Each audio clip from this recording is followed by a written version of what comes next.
Boa tarde a todas e todos. Esse é mais um programa Diálogos Federativos da Associação Brasileira de Municípios, a entidade municipalista mais antiga da América Latina.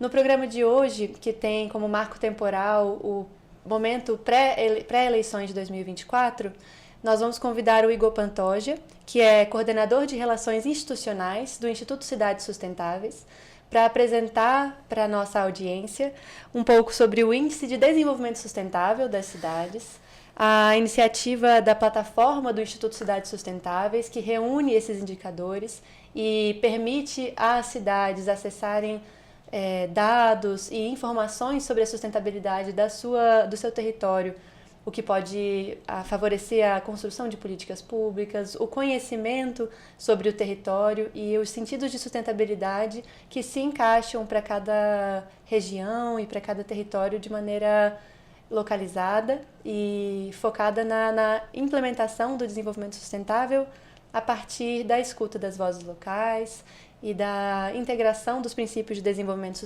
sustentável internacionais na territorialização do contexto brasileiro. Além disso, o Igor também vai apresentar um pouco sobre os mapas de desigualdade, que são uma iniciativa de mapeamento de desigualdades num território, tanto numa escala maior quanto no contexto de uma cidade específica, como ferramenta também de construção de políticas públicas e escuta da realidade local para a construção de políticas e construção de ações efetivas para o combate da desigualdade. Igor, vou te convidar para apresentar o Instituto rapidinho e depois a gente vai passar para uma apresentação em que o Igor vai compartilhar mais dados e informações relevantes para esse momento. Obrigado, Yara. Prazer estar aqui com vocês na ABM. A gente tem uma parceria, né, inclusive com a ABM já há bastantes anos, assim. E no Instituto a gente trabalha, como o próprio nome diz, né, com a questão do desenvolvimento sustentável nas cidades brasileiras.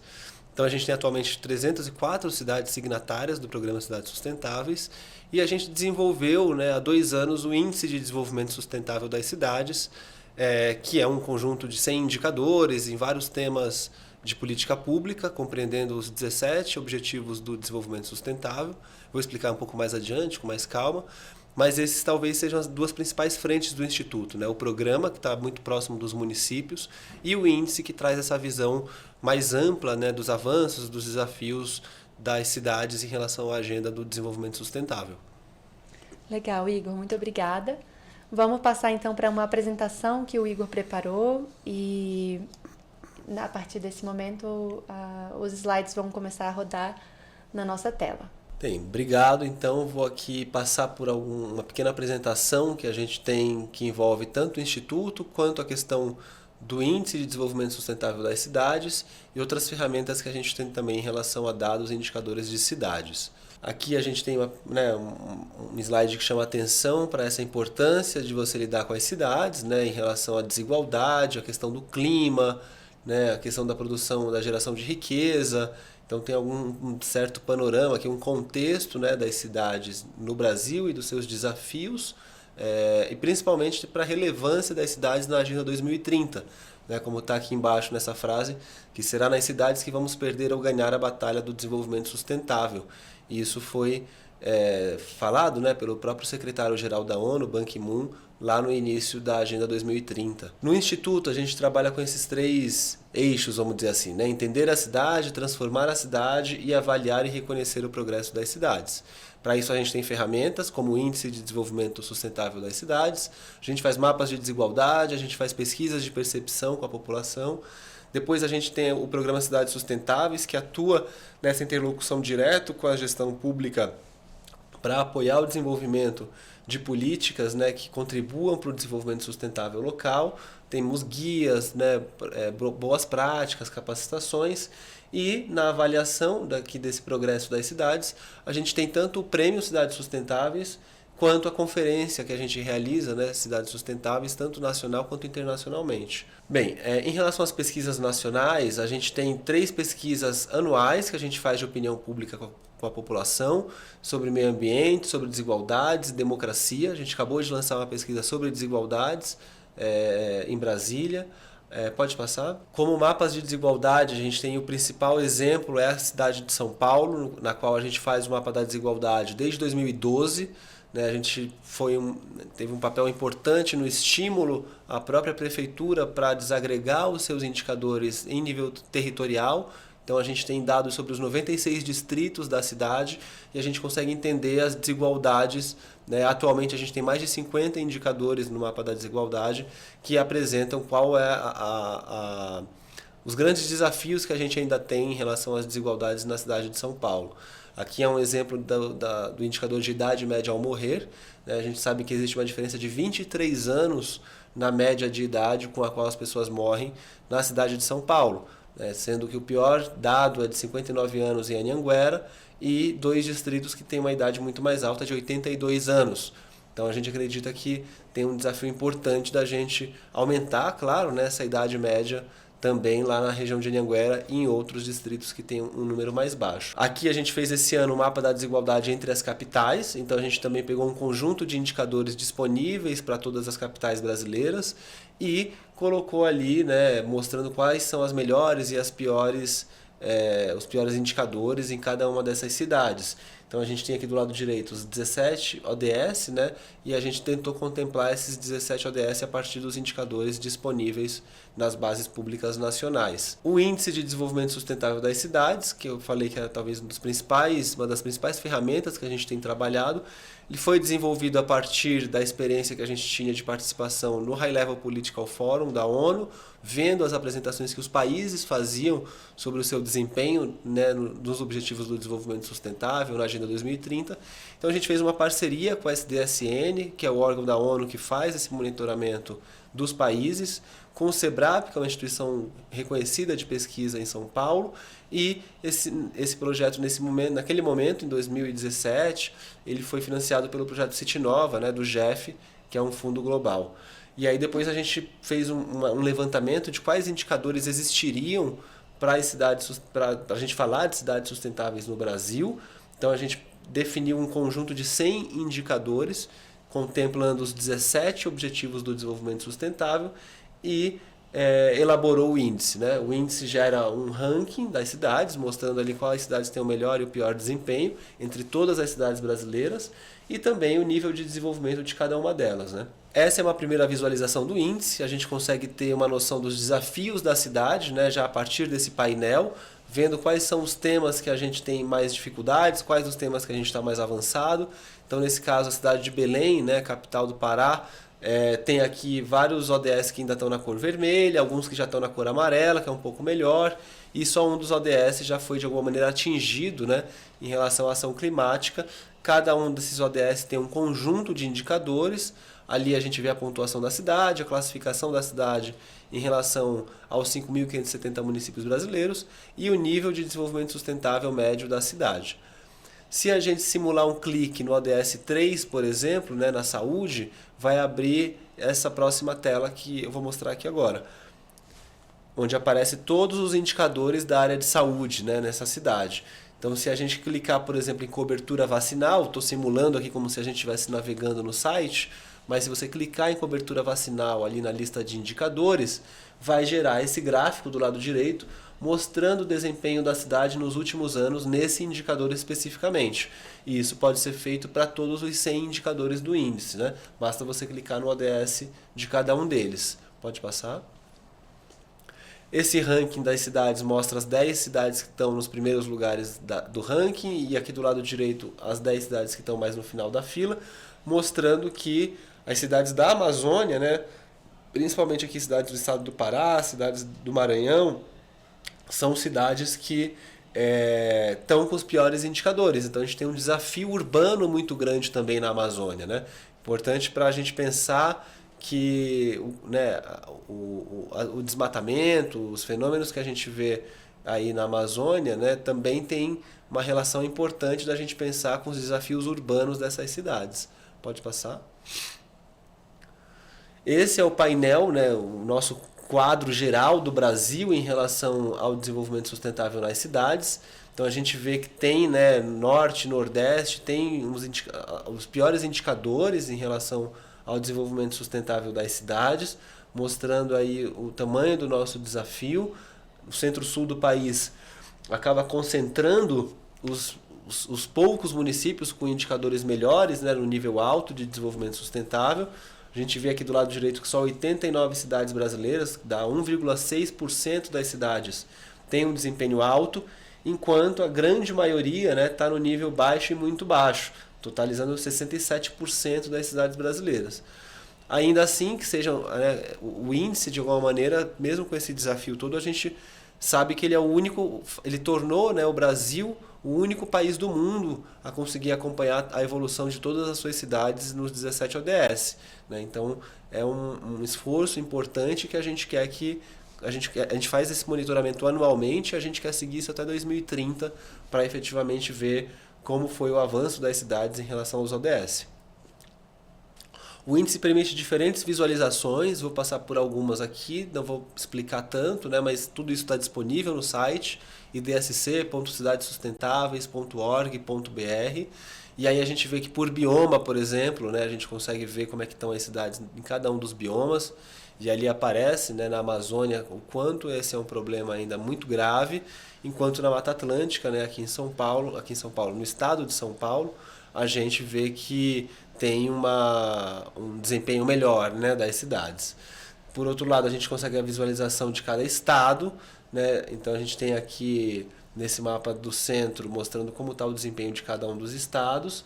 Do lado direito, os grupos de cidades e regiões metropolitanas brasileiras, com o nível de desenvolvimento sustentável de cada uma das suas cidades. Se a gente quiser olhar para uma região do país especificamente, né, a gente pode recortar essa região, no caso aqui a região Nordeste, para dar uma lupa, né, maior aqui e ver quais são esses estados ali dentro com maiores e melhores e piores desempenhos. Então a gente vê, por exemplo, o Ceará, né, com poucas cidades na cor vermelha, enquanto o Maranhão ali com a grande maioria das suas cidades no nível muito baixo de desenvolvimento sustentável. Se a gente quiser olhar para um estado, a gente pegou o exemplo de Pernambuco, a gente consegue ver aqui quais as cidades, né, que concentram aí os piores desempenhos em relação ao índice. E olhando o desempenho comparativo entre o ano de 2015, que é o ano em que se inicia os Objetivos do Desenvolvimento Sustentável, e o último ano disponível, que é 2023, a gente vê que só 14% das cidades melhoraram desde então, né? Enquanto 41% pioraram e 44% de alguma maneira estão estagnadas, tiveram uma variação menor do que 5% para mais ou para menos na sua nota. Né? A gente está na segunda metade já da Agenda 2030, né? Faltando aí menos de 6 anos para acabar o período desse desafio, então a gente tem um caminho importante para percorrer e principalmente pensando em acelerar essa melhoria aí dos indicadores e da qualidade de vida das cidades. A partir desse trabalho do índice, nesse ano especificamente, por conta das eleições, a gente fez um projeto que a gente tem chamado de Grandes Desafios das Capitais Brasileiras, né? Tentando qualificar o debate eleitoral e trazendo indicadores das cidades para fazer com que as candidaturas respondam a esse desafio, né? Então aqui a gente tem, nesse caso vou mostrar alguns dados mais adiante de Recife, mas como contextualização, né, dessas eleições municipais e pensando na grande questão das desigualdades brasileiras, a gente vê que a representatividade da população negra em relação aos prefeitos e prefeitas, nesse caso, né, que se declararam como pretos ou pardos, a gente vê que ainda tem uma grande diferença entre a proporção da população negra e a representatividade em relação aos prefeitos e prefeitas, né? Por mais que a população branca seja só 43% da população, por mais que a população branca seja só 43% da população, 67% dos prefeitos e prefeitas são negros, né? Voltando, né? Então, é importante a gente se atentar para essa questão da representatividade, porque 43% da população brasileira se declara branca, mas entre os prefeitos 67% se declararam brancos. Enquanto pretos e pardos na população soma mais de 50%, somente 32% dos prefeitos e prefeitas se declararam pretos ou pardos. E principalmente na região centro-sul do país, olhando no mapa, a gente percebe que é um grande desafio. Pode passar. Também em relação à questão de gênero, a gente tem só 12% de mulheres prefeitas, né? enquanto 87% das cidades são comandadas por homens. Pode passar. A presença das mulheres também, né, e a questão racial nas câmaras municipais também é um desafio. A gente vê que as mulheres são subrepresentadas também nas câmaras municipais, né? Grande parte das cidades ainda tem um percentual muito baixo de mulheres nas câmaras municipais, como a gente vê do lado esquerdo, e do lado direito a gente vê a presença de população preto, pardo ou indígena nas câmaras municipais. E vê que principalmente na região centro-sul do país a gente tem menos, né, uma menor presença dessa população também na Câmara Municipal. Enquanto do meio do país, ali para cima, de alguma maneira essa população está um pouco melhor representada. Pode passar. E a gente pode olhar isso por estado, como está aqui, né? Prefeitos e prefeitas, por exemplo, no estado de Pernambuco, a questão das mulheres, né, prefeitas aqui também no estado de Pernambuco. De 185 a gente tem 36 mulheres somente. E a partir dos indicadores do Índice de Desenvolvimento Sustentável de Recife, por exemplo, né, ou de uma cidade, de uma capital qualquer, a gente pode olhar para alguns indicadores em temas estratégicos, né? Então a gente selecionou aqui segurança, saúde e meio ambiente para trazer alguns exemplos, né, de como as cidades estão nesse tema e de qual o desafio da próxima gestão para responder aos desafios nessa questão. Então, trazendo aqui o exemplo de Recife, a gente vai ver a taxa de homicídio juvenil masculino, né, a diferença entre a população branca e a população negra, e qual o desafio da cidade nessa questão, né? Qual a próxima gestão, quais os compromissos que a próxima gestão deve assumir para reduzir essa questão. Então a gente olha no gráfico aqui que tem, né, uma variação importante aí na taxa de homicídio juvenil masculina na cidade de Recife. Ainda tem uma desigualdade muito grande, né? Então a gente vê que a taxa da mortalidade aí nesse caso entre pretos, pardos e indígenas é mais de 3 vezes do que a taxa da população branca, né? Então é super importante a gente ter esse olhar atento para a questão das desigualdades, e mostra que para o período entre 2025 e 2028, né, tendo como objetivo chegar a uma taxa aí de meia morte para cada 100 mil jovens, tem um desafio importante, né, de redução progressiva dessa taxa de homicídios, aí, que está na casa dos 14,8% em média, para chegar pelo menos até um número de 6 por 100 mil jovens até 2028. E também, né, um duplo desafio que é reduzir mais entre a população negra, para que a taxa não tenha essa desigualdade tão grande como a gente tem hoje em dia, de quase 4 vezes a taxa, né, da população negra em relação à população branca. Essa é a grande pergunta, né? Afinal, como a próxima gestão pretende reduzir o homicídio de jovens na cidade, e a gente replica isso para o próximo tema, que é a questão da saúde. Então a gente olha para o indicador de idade média ao morrer, que é um indicador sintético, né? Não é um indicador de atendimento à saúde, mas é um indicador que, claro, tem a ver com a qualidade da saúde, mas também com outros fenômenos.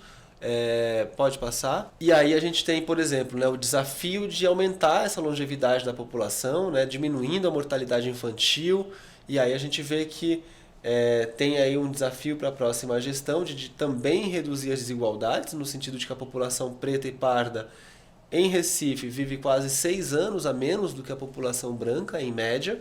Então é reduzir desigualdades e, claro, aumentar a longevidade, né? A meta para 2030, nesse caso dessa cidade, seria chegar a 75,9 anos. Se a gente fizer uma projeção do desempenho da cidade nos últimos anos, o ideal é que a gente alcance essa idade e de maneira igual, né, para brancos e negros, e não tenha mais essa diferença tão grande como a gente tem. Próximo. A pergunta que fica é essa: quais as políticas, né, como a cidade pode efetivamente reduzir a diferença na idade média ao morrer entre negros e brancos? E quais as propostas concretas para isso? Por fim, a gente tem o indicador de meio ambiente, mudanças climáticas, que não poderia deixar de ser, né? A gente selecionou um indicador que é diretamente relacionado à competência municipal, que é a capacidade de gestão de riscos e prevenção a desastres. Então a gente tem, pela pesquisa Munique do IBGE, uma série de instrumentos, né? São 25 estratégias que têm a ver com esse tema, e a gente tem o percentual dessas estratégias que cada município possui. Então, nesse caso aqui, se a gente voltar aqui para ver o gráfico, a gente vê que Recife tem somente 52% dos instrumentos esperados para essa questão, né? Então, se a gente conseguir aumentar pelo menos aí até 84% até o final da gestão de 2028 e a gente continuar progredindo, a gente vai chegar nos 100% dos instrumentos. Então, essa é uma questão fundamental, né, eu diria, para a gente pensar, ainda mais Recife, uma cidade sujeita aí às mudanças climáticas, né, bastante sujeita, de qual é, afinal, como que o município pode aumentar a sua capacidade de gestão de riscos e prevenção aos eventos climáticos, né? Quais as propostas, quais os compromissos que as candidaturas assumem nesse sentido. Então, pode passar. E era isso. Muito obrigado pela atenção e o Instituto fica à disposição de quem quiser contribuir, tiver alguma dúvida, enfim, pode ficar à vontade de procurar a gente ou a mim diretamente, como está no e-mail aí. Gostaria então de agradecer ao Igor por essa importante apresentação, também ao Instituto Cidades Sustentáveis por produzir esse índice tão relevante, tanto para a produção de políticas públicas alinhadas com a realidade local, quanto para a observação do contexto, né, que nos circunda, quando a gente pensa numa agenda internacional como a Agenda 2030, que traz parâmetros internacionais criados fora do território. É importante a gente entender como essa agenda internacional se vincula à realidade local. E para isso é essencial a construção de índices e a produção de dados atrelados à realidade local, inclusive com a atenção para a escuta das vozes locais, para a construção conjunta dos sentidos que compõem a sustentabilidade, sentidos que estejam atrelados à vontade local de alcance da sustentabilidade. Então, essa plataforma e a construção do índice e a produção dos mapas de desigualdade são etapas importantes da promoção de ações que realmente estejam vinculadas com o território, com a realidade local, e para avançar em direção ao desenvolvimento sustentável e ao combate das desigualdades. Agradeço mais uma vez ao Igor pela participação no nosso programa e eu espero que essa apresentação seja inspiradora também para um momento de eleição do ano de 2024, que precisa ser pensado com muito carinho para a dimensão da representatividade, para a escolha que vai ser tomada no momento das eleições, que esteja alinhado com a vontade de representação real da população brasileira, das vontades da população local e de cada território, e para que seja uma representação alinhada com os objetivos de desenvolvimento sustentável e a melhora da qualidade de vida da população brasileira. Muito obrigada a todos e todas, desejo um bom dia.